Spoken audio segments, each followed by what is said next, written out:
नमस्कार भाई लोग। मैं कुछ चर्चाएं हमारे C6 से 10 के ग्रुप में चल रही है।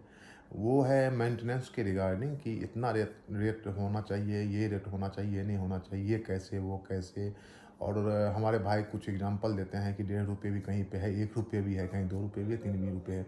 मैं आप लोगों की जानकारी के लिए बताना चाहूँगा कि हमारे जो भी प्रोजेक्ट हैं आम्रपाली के जो भी हैं, कुछ स्टैंडर्ड मेंटेन करा हुआ है एनबीसीसी या सीआर। उस स्टैंडर्ड के बिलो क्वालिटी का हम नॉन एजेंसी ला सकते हैं और न उसका अप्रूवल सीआर हो या एनबीसीसी करेगी हमें। हमने आपको जान बताना चाहूँगा लगभग 10 से 12 मेंटेनेंस एजेंसी से कांटेक्ट किया और सब ने हमारे विजिट को कहने का मतलब विजिट साइट को विजिट किया।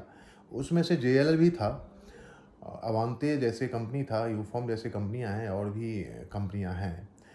तो पहले तो बताना चाहूँगा कि विजिट करने के बाद सभी एजेंसियों का रिकमेंडेशन था लगभग मैन पावर टोटल 5 टावर के लिए 646 फ्लैट्स के लिए 65 के आसपास 65 60 से 65 के बीच में सबने मैन पावर को रिकमेंड किया। आपको बताऊं कि उसमें एसटीपी, डब्ल्यूटीपी और जनसेट ऑपरेटर भी है, टेक्निकल स्टाफ भी हैं। और मोटे तौर पे कहूँ तो 24 मैन पावर के लिए सिक्योरिटी के लिए इन्होंने मुझे रिकमेंड किया और 20 के आसपास, आपको बताओ 20-22 के आसपास हाउस कीपिंग स्टाफ और गार्डनर के लिए भी किया गया है। इसी तरह 15 से 20 स्टाफ में टेक्निकल और एडमिनिस्ट्रेशन स्टाफ के लिए भी उन्होंने किया। एडमिनिस्ट्रेशन स्टाफ के 4-5 लोग भी उसमें ऐड करके हमें कोटेशन दिया था, जो भी एजेंसी हमारे पास आए।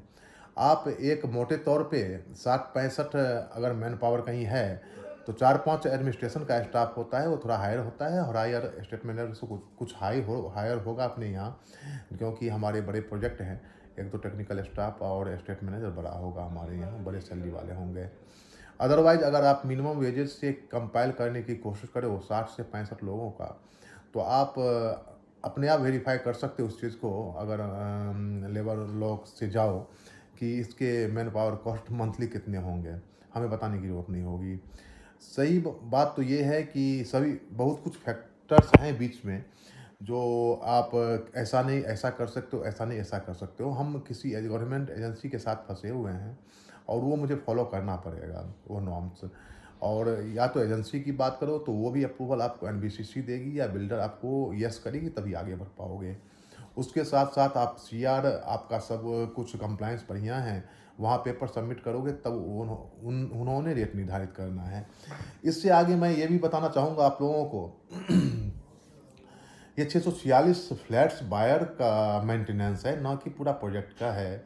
और 646 फ्लैट्स बायर ही उसे ऑन करेंगे और उसी का मेंटेनेंस जो रिकवर होगा वही पे होगा। आप इसके लिए निश्चिंत रहिए कि आपका पैसा कहीं डाइवर्ट नहीं हो रहा है।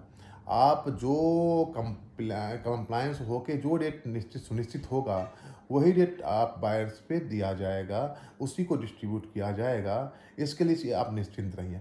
रेट हम फिक्स नहीं कर सकते, लेकिन रेट आपको मैन पावर, उसके यूटिलिटी, उसके इंस्ट्रूमेंट या उसके कंज्यूमेबल्स के बेस पे या कैंप के बेस पे ही तय होगा। तो ये कॉस्ट क्या तय होगा, ये कैसे होगा, ये कुछ वर्किंग का विषय है और सीआर ऑलरेडी सब पेपर उनको सबमिट कर दिया गया।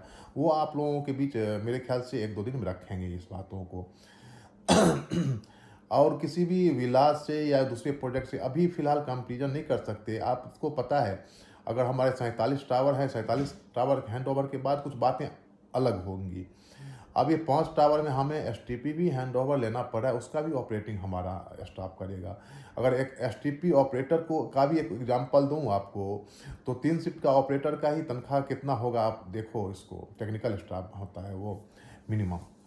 तो आप कैलकुलेशन देखने वाली बात है। सेकेंडली मैं आपका फोकस इस ओर भी कराना चाहूँगा कि क्या हमें पहले दिन से 646 लोगों का बैंक में उसका मेंटेनेंस आ जाएगा?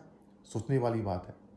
अगर कहो चाबी लेने अगर 10 आदमी 20 आदमी गए, आप कहोगे मुझे मैन पावर लगा दो या लगा दें, उसकी सैलरी कहाँ से जाएगी? तो कुछ रास्ता तो समाधान, आप पैसा आपका है, आपके लिए है। समाधान हमें ही निकालना होगा, उस 646 बायर्स को ही निकालना होगा। अब 20 आदमी अगर आते हैं वहाँ, 20 आदमी आ रहे हैं, 25 आदमी 3 महीने तक 2 महीने रहते हैं, तो उसका कॉस्ट कहाँ से? आपने सोचा कभी? ठीक है, आज ना कल ना परसों लोग आएँगे, उस टाइम से वो उसका मेंटेनेंस लिया जाएगा, लेकिन तत्काल उसका पेमेंट कहाँ से होगा? इस चीज़ पे भी ध्यान देने की बात है।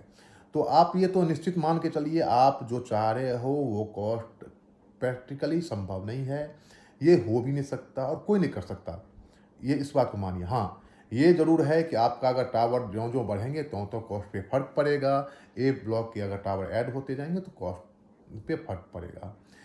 ये भी क्लियर है कि हमारा जो अपना व्यू है या हमारी जो मीटिंग है उसमें यह तय हुआ है कि एक निर्धारित डेट से 5 टावर के 646 फ्लैट के ओनर का मेंटेनेंस चालू हो जाएगा, चाहे वो की लेते हैं ना लेते हैं।